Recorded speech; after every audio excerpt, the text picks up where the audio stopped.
The lower end of a capillary tube is dipped into water and it has been seen that water rises through 7.5 centimetre. Height दी हुई है, कितना centimetre पानी जो है rise कर जा रहा है, और रेडियस ऑफ कैपिलरी आपको फाइंड करना है, और सरफेस टेंशन आपको गिवन है, और कॉन्टैक्ट एंगल आपने 0 मानना है, जी की वैल्यू 10 है.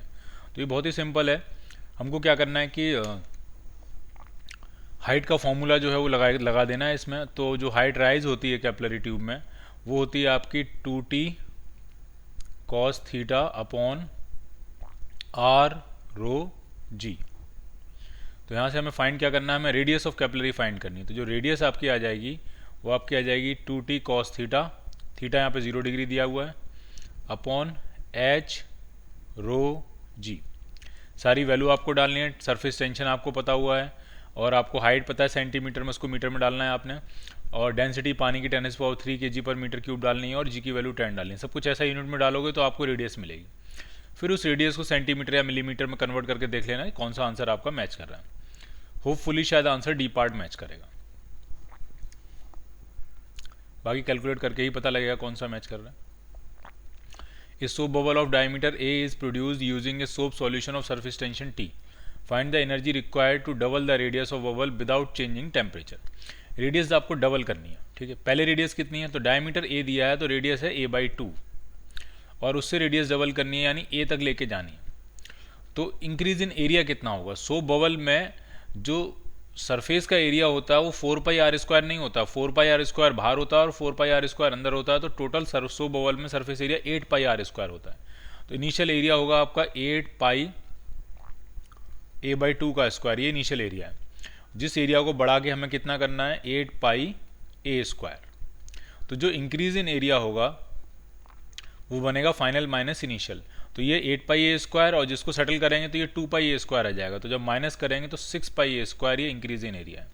और इंक्रीज इन एरिया में अगर हम सरफेस टेंशन से मल्टीप्लाई करें तो ये नई इंक्रीज इन सरफेस एनर्जी आ जाएगा, और इंक्रीज इन सरफेस एनर्जी आपका आ जाएगा 6π A² T. ये है increase in surface energy. So your answer is B part.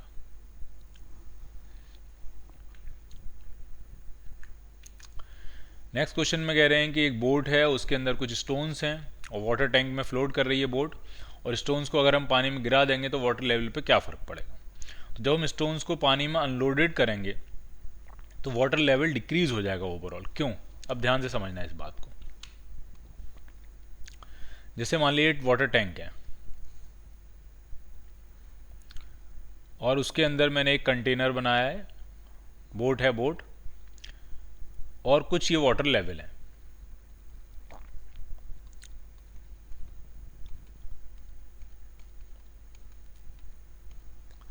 ठीक है, और इसके अंदर कुछ स्टोन्स हैं,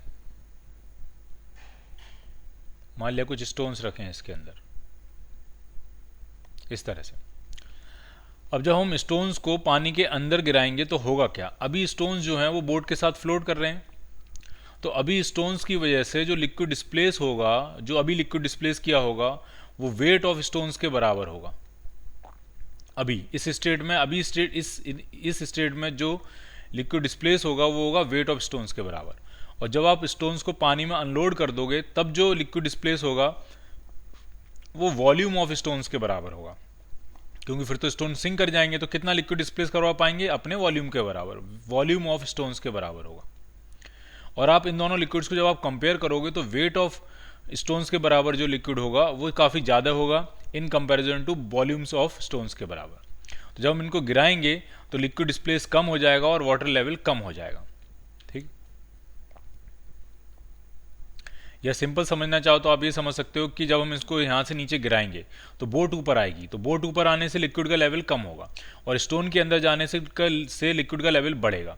बट स्टोन के अंदर जाने से लिक्विड का लेवल उतना ज़्यादा बढ़ नहीं पाएगा जितना कि बोट के बाहर आने से लिक्विड का लेवल कम हो जाएगा. तो ओवरऑल लिक्विड का लेवल कम हो जाएगा. ठीक, तो आंसर बनेगा false, E part.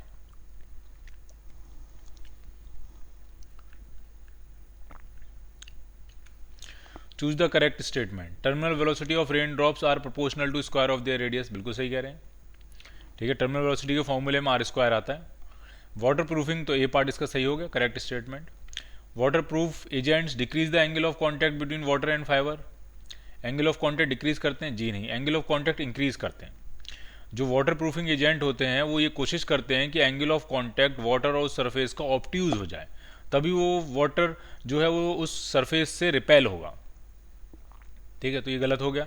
Detergent increase the surface tension, जिन्हें डिटर्जेंट सरफेस टेंशन डिक्रीज करते हैं ताकि सरफेस टेंशन कम हो जाए, तो पानी जो है वो अंदर अंदर पोर्स तक में घुस जाए और वहाँ से फिर गंदगी को बाहर निकाल के ला पाए, तो सरफेस टेंशन डिक्रीज करते हैं detergent. Hydraulic machines work on the principle of Torricelli law, बिल्कुल गलत है। हाइड्रोलिक जो मशीन्स होती हैं वो पास्कल लॉ पे बेस्ड काम करती हैं। Venturi meters the flow speed of compressible fluids, नहीं, कंप्रेसिबल के लिए काम नहीं करेगा। वेंचुरी मीटर जो काम करेगा वो आइडियल फ्लूइड के लिए काम करेगा, और आइडियल फ्लूइड इनकम्प्रेसिबल होता है। ठीक है, आइडियल फ्लूइड क्या होता है आपका?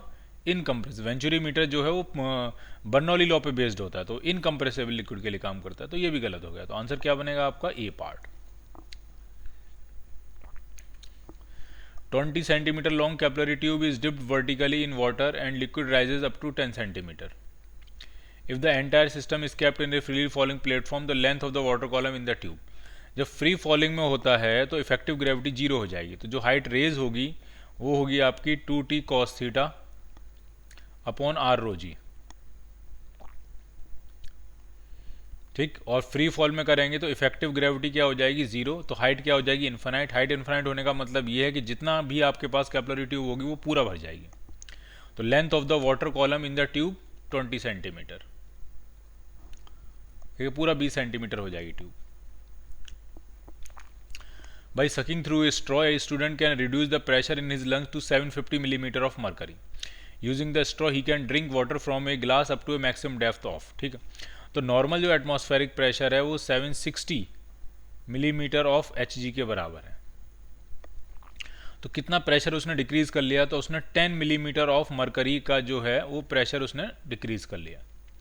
तो अगर मरकरी उसको सक करना होता तो 10 मिलीमीटर मरकरी जो को डेप्थ से वो सक कर सकता है, लेकिन अगर पानी सक करना है तो पानी की डेंसिटी, मरकरी की डेंसिटी 13.6 होती है, पानी की डेंसिटी 1 होती है। तो पानी अगर सक करना होगा तो उससे 13.6 टाइम्स ज़्यादा डेप्थ से वो पानी सक कर सकता है। तो इतने मिलीमीटर डेप्थ से जो है वो पानी सक कर सकता है। तो कितना आ जाएगा? तो ये आपका आ जाएगा 136 मिलीमीटर, और 136 मिलीमीटर को हम लिख सकते हैं 13.6 centimeter. So your answer is C part. ठीक है, मैं फिर से बता रहा हूँ, atmospheric pressure 760 millimeter of mercury होता है, उसने अपना प्रेशर रिड्यूस करके 750 मिलीमीटर ऑफ मरकरी कर लिया। यानी कितना प्रेशर उसने रिड्यूस कर दिया? 10 millimetre of mercury. 10 millimetre of mercury जो है वो पानी जो उसने प्रेशर है रिड्यूस कर लिया। अब अगर मरकरी के टर्म्स में सोचें तो 10 मिलीमीटर मरकरी को वो नीचे से सक कर सकता है।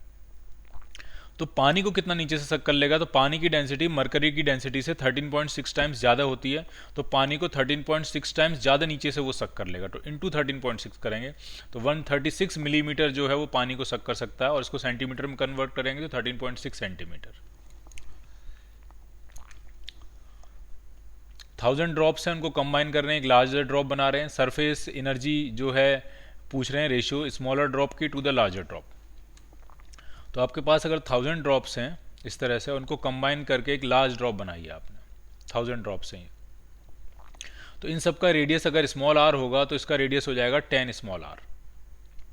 इन सब की सरफेस एनर्जी अगर हम निकालेंगे तो वो होगी 4 pi R square into surface tension into 1000, और इसकी सरफेस एनर्जी निकालेंगे तो वो आ जाएगी 4 पाई 10 आर का whole square into surface tension. और जब आप इनका रेशियो निकालोगे, इंटू 1000 है, सॉरी यहाँ पे 1000 है, और जब आप इनका रेशियो निकालेंगे तो ये आपका आ जाएगा 10:1। ठीक है, यही पूछ रहे हैं ना रेशियो किसका है? Surface energy of smaller drop. अच्छा, एक ड्रॉप का और एक एक ड्रॉप का पूछ रहे हैं, सबका नहीं पूछ रहे हैं। ठीक है, तो जब एक एक ड्रॉप का पूछ रहे हैं तो फिर हम यहाँ पे 1000 नहीं लिखेंगे, एक ड्रॉप का इतना हो जाएगा 4 pi R square into T, और एक बड़ी लार्जर ड्रॉप का इतना हो जाएगा। और अब हम इनका जब रेशियो निकालेंगे तो 1/100 आ जाएगा। 1 ड्रॉप इज टू 1 ड्रॉप पूछ रहे हैं, 1 smaller drop is to 1 larger drop. So answer is A part.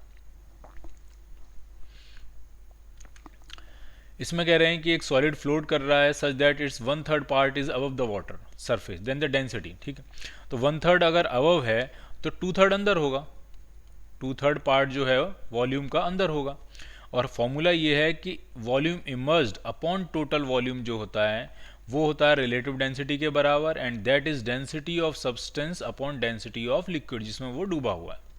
यहाँ बात पानी की चल रही है, और कितना इमर्ज्ड है, टोटल का 2/3 हिस्सा इमर्ज्ड है।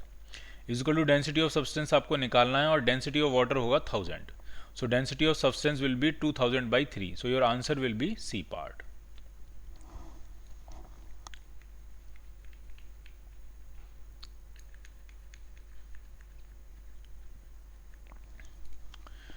The amount of work done in blowing a soap bubble such that its diameter decreases from d to d।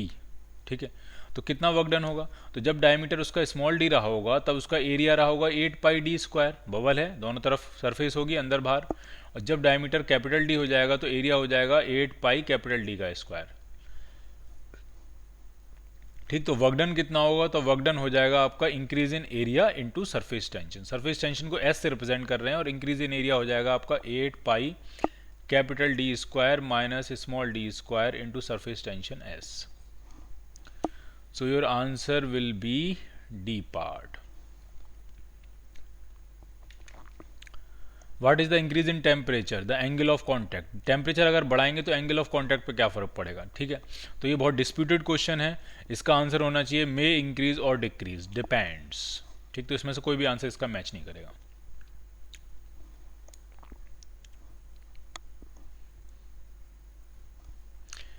A bubble is at the bottom of a lake of depth h. As the bubble comes to the sea level, its radius increases 3 times। ठीक है, ध्यान से समझना, जब वो depth में था तो उसकी रेडियस थी r, और सी लेवल पे आ गया तो रेडियस हो गई 3r। ठीक, इसका मतलब डेप्थ में अगर हम कहें वॉल्यूम v होगा तो सी लेवल पे वॉल्यूम हो जाएगा 27v, क्योंकि r³ के प्रोपोर्शनल होगा। v इक्वल टू होता 4/3πr³, 3 का क्यूब करेंगे तो 27 हो जाएगा। तो रेडियस अगर 3 गुना हुई है तो वॉल्यूम 27 टाइम्स हो जाएगा, 27v। अगर यहाँ वॉल्यूम इसका क्या होगा, v होगा। और फिर पूछ रहे हैं if the atmospheric pressure is equal to L meter of water column then H, depth कितनी होगी। ठीक है, तो ध्यान से समझते जाना, अगर वॉल्यूम 27 टाइम्स हो गया है तो प्रेशर 27 टाइम्स कम हो गया होगा। तो अगर यहाँ पे प्रेशर P0 रहा होगा तो यहाँ का प्रेशर 27 P0 रहना चाहिए। ठीक है, कौन सी इक्वेशन लगाई हमने, इक्वेशन लगाई है P/V इक्वल टू कॉन्स्टेंट। जैसे जैसे प्रेशर कम होता जाएगा वॉल्यूम बढ़ता जाएगा, या वॉल्यूम बढ़ता जाएगा तो प्रेशर कम होता जाएगा। तो मैंने कहा कि यहाँ से यहाँ पहुँचने में वॉल्यूम 27 गुना बढ़ रहा है, तो यहाँ से यहाँ पहुँचने में 27 गुना प्रेशर कम होना चाहिए। अब यहाँ का प्रेशर तो हमें पता है एटमॉस्फेरिक प्रेशर है, तो ये 27 एटमॉस्फेरिक प्रेशर हो जाएगा। ठीक है, अब समझने वाली बात क्या है कि ये जो पानी का कॉलम रहा होगा उसकी वजह से इस पॉइंट पे कितना प्रेशर रहेगा, तो वो 26 P0 के बराबर होगा। क्यों, क्योंकि 27 P0 में एक P0 तो एटमॉस्फेरिक प्रेशर का कंट्रीब्यूशन रहा होगा, तो 26 P0 के बराबर जो है वो सिर्फ पानी का प्रेशर रहा होगा। अब अगर इसको लेंथ के टर्म्स में सोचें तो P0 को कह रहे हैं वो L meter of water column, वैसे 10 मीटर के बराबर होता है, 10 मीटर पानी कॉलम का जो प्रेशर होता है वो एक एटमॉस्फेरिक प्रेशर के बराबर होता है, तो वो वहाँ पे L मीटर कह रहे हैं। तो अगर P0 जो है वो L मीटर वाटर कॉलम के बराबर है तो 26 P0 कितना हो जाएगा, 26 L मीटर वाटर कॉलम के बराबर होगा, और यही हाइट होगी उसकी, यही पानी की हाइट होगी 26L। So your answer is A part.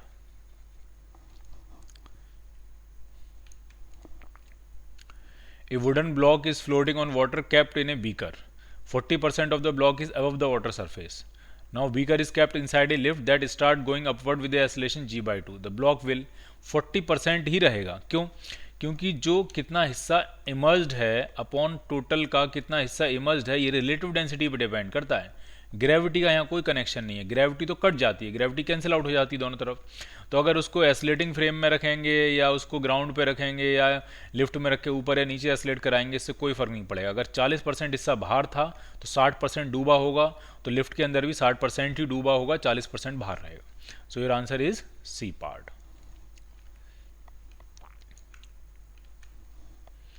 A small metal sphere of radius a is falling with a velocity v through a vertical column of viscous liquid. If the coefficient of viscosity of liquid is eta, then the sphere encounters an opposing force. अब v velocity अगर आ रहा है और a उसका radius है तो हमें बस स्टोक्स लॉ लिख देना है। तो स्टोक्स लॉ में जो विस्कस फोर्स होता है वो आपका होता है 6 पाई ईटा आर वी, ये होगा आपका स्टोक्स लॉ। तो क्या आंसर बनेगा, सी पार्ट। रेडियस जो a है वो मैंने यहाँ r लिखी हुई है। स्ट्रीमलाइन फ्लो होने के लिए रेनॉल्ड्स नंबर कितना होना चाहिए? तो स्ट्रीमलाइन फ्लो होने के लिए जो रेनॉल्ड्स नंबर है वो लेस देन 1000 होना चाहिए।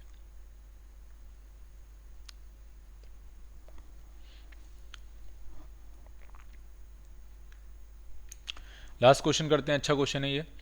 Certain number of spherical drops of a liquid of radius small R. Question ये है कि कुछ ड्रॉप्स हैं उनका रेडियस है स्मॉल आर और वो मर्ज करके एक बड़ी ड्रॉप बना लेती हैं जिसका रेडियस है capital R. Certain number of spherical drops of a liquid of radius small R coalesce to form a single drop of radius capital R and volume, volume कितना दिया है? वी दिया है। तो क्या क्या है, मान लिया आपने एन ड्रॉप्स हैं, ठीक, तो N times 4/3 pi R cube small R cube किसके बराबर होगा? 4/3 पाई कैपिटल आर क्यूब के बराबर होगा और इस वॉल्यूम का नाम है वी। ठीक, फिर कह रहे हैं टी जो है सरफेस टेंशन है, तो एनर्जी रिलीज कितनी हुई होगी? एनर्जी रिलीज ही होगी। अगर छोटी छोटी ड्रॉपलेट्स मिलकर एक बड़ी ड्रॉप बनाती हैं तो सरफेस एनर्जी कम हो जाती है और जितनी सरफेस एनर्जी कम होती है उतना एनर्जी का लॉस होता है।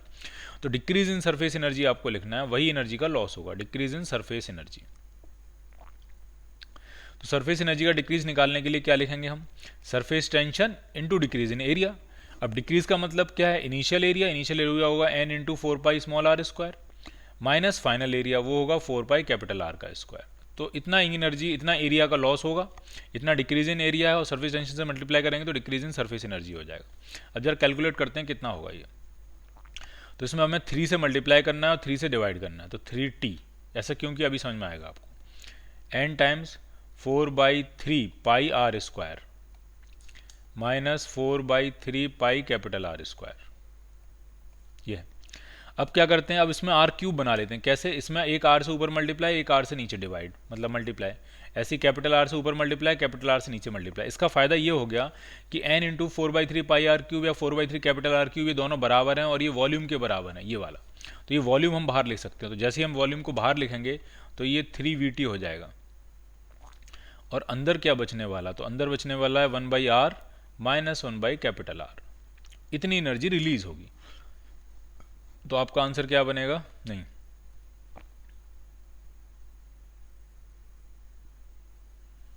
थोड़ा गड़बड़ है इसमें, आंसर मैच नहीं करेगा, ये आंसर मैच नहीं कर रहा है, ये आंसर है, तो इसमें कोई भी आंसर मैच नहीं कर रहा है। ठीक है, यहाँ पे थोड़ा आगे पीछे है, ये जो टर्म है ये थोड़ा आगे पीछे है। शायद इन्होंने 22 का आंसर सी दिया होगा, बट यहाँ थोड़ी सी प्रॉब्लम है। ठीक है, यहाँ पे ये टर्म निगेटिव आ जाएगा। ठीक है, तो अभी इसमें जो बेस्ट आंसर है वो सी मार देंगे, बट एक्चुअल आंसर ये बनेगा आपका 3VT 1/r minus 1/r। R small radius, ये रेडियस छोटी है तो ये टर्म पॉजिटिव रहेगा, जबकि यहाँ इन्होंने 1/r को बाद में लिखा है तो छोटी रेडियस से डिवाइड करेंगे तो ये नेगेटिव वाला टर्म बड़ा हो जाएगा, तो ओवरऑल एनर्जी जो है वो नेगेटिव आ जाएगी। ठीक है, तो इसमें जो बेस्ट आंसर है वो सी जाएगा, बट आंसर ये करेक्ट होना चाहिए।